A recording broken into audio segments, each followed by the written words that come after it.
ثم أورثنا الكتاب الذين اصطفينا من عبادنا فمنهم ظالم لنفسه ومنهم مقتصد ومنهم سابق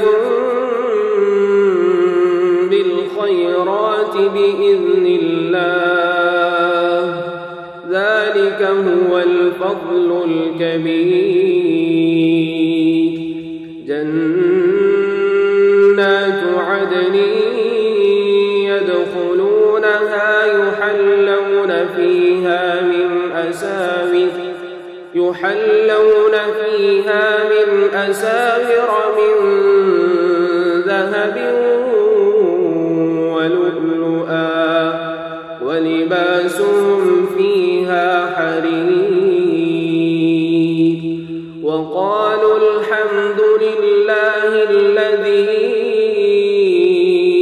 أذهب عنا الحزن إن ربنا لغفور شكور.